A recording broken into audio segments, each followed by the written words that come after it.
As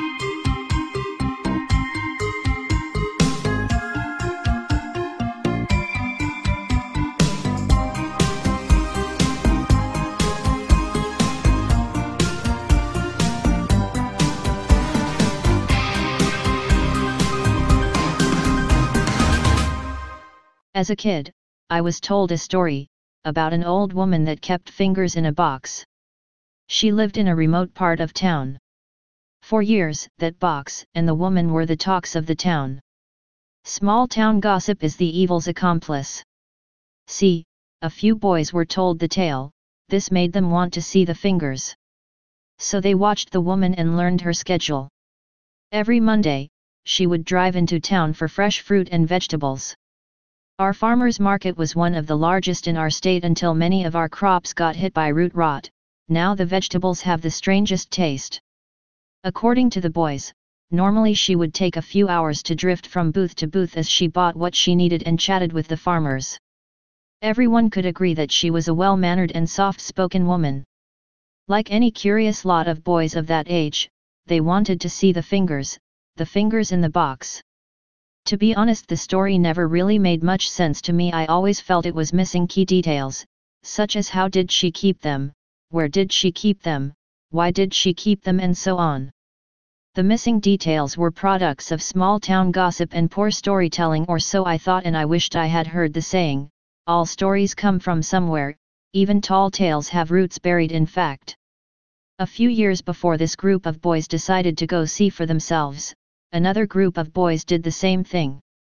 It was almost a rite of passage in our little town, one that could cost you your fingers. Sadly, anytime someone would try to go see her or lose a finger, they would tell the stories and tell them again about this poor old woman. The short version of the story went something like this: a group of boys went up to see the old woman's house one day after she left. They intended to go see the fingers in the box. The old woman came back early, found the boys messing around her house and lopped their fingers off. The boys ran back home, dripping blood everywhere. As they got doctored up, they told their families what had happened and the local sheriff, who strangely was the current sheriff, about what happened. The sheriff did what any good officer of the law would do: he took notes, spoke to the doctors. The doctors had said the boys' fingers were cut off at the knuckles. They weren't sawed off, they were cut off quick, with a ham bone cutter or butcher knives. The sheriff made his way out to the old woman's home. Everyone thought that he would come back with the old woman or missing a finger or two. But he didn't. He came back demanding to know what really had happened to the boys.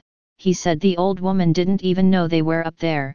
According to the sheriff, they both sit down and talked for hours as they ate the most amazing salad he had ever had. So much the stories of the fingers faded away and were replaced by the most amazing salad. Women would approach the old woman as she visited the farmer's market, beg and sometimes demand her recipe. The sheriff was what we would call a free agent or eligible bachelor, something that was rare in these parts as most were either town drunks and or worked in the mines, and of course many were missing fingers. So a man with all of his fingers was in demand for a number of reasons, and apparently this one liked the old woman's salad. And like most ghosts, they come back just like a turtle in the mud when you're looking for night crawlers to go fishing. If you're not careful, it will pop out and take your finger. This one came back and then again. Young boys each year begin their journey to see the old woman, and each year fingers would go missing, according to the sheriff, mysteriously, and each case would be closed. As I became a teenager, I was told the story. Admittedly, I was curious, but I approached this a little smarter. If there is already flesh for the beast, why jump to the front of the line? So I watched the boys that watched the old woman, as they offered their fingers up for sacrifice. I watched and wrote the story. To be frank, I thought they were just stories. Boys would cut their fingers off as a coming-of-age rite and would do as so many did before they blame the old woman for their ignorance. To be honest, dear reader, you would think the same thing? So I followed the boys as they marched toward the old woman's house. I stayed close behind, wondering when they would cut off their own fingers, but they didn't. At the house, the group of boys quickly made their way across the overgrown yard of mint and crabgrass. The house reminded me of well-kept Addams Family special: massive, old, beautiful, and dark. On the oversized oak door, was a note that read "Come in." She knew they were coming. This would have been the pause or red flag I would have needed to turn my ass around and head back to town, but not this brave lot. I watched through the dirty windows of the house, in the old woman's living room were 5 cups of tea for the 5 young boys, fresh cookies laid in a pile on an old German silver dish. That's when I heard the sound of the woman's old car, scooting up the old dirt road like a madman from a bank robbery. She pulled in and hopped out, moving faster than any person could. For an old woman, she moved youthful and gracefully. Her movements reminded me of the stories of the Wraith, of how they would drift and move without touching the ground. I knew that this was no old woman, but a monster hiding in a wrinkled body. After all, flesh and bone will make you a believer. I knew I was on the wrong side of heaven. This was where the evil bubbled around Angel Rock. Man shall be bound by the chains of thought. Here I quickly found out there were no chains. Today, I saw the devil and he looked a lot like us.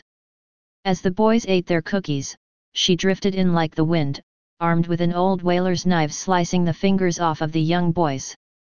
The boys ran off screaming, hands wrapped in shirts, but I stayed. I still had questions. What did she do with them? Was there a box? Hours passed and then I heard another car, moving slower. It was the sheriff. I thought to myself, I'm the witness, finally we can put this mess to rest. However, if learned anything about this night, it was to have patiences. So I watched. The old women met the sheriff, hugging her, and said, "It's good to see you again, mother. Here son, eat your salad." The salad was massive. Greens, carrots, cucumbers, and chunks of finger meat she pulled out of a tiny gold and silver box. I now knew the sheriff was in on it and I was unsure who to tell. I told my story about salads full of finger meat, that is until the sheriff got wind of it and dropped off a small bag of knuckle bones and an old whaler knife. That was the last time I told the story, that is until now. If someone tells you a story, even if it sounds fake, the devil is in the details.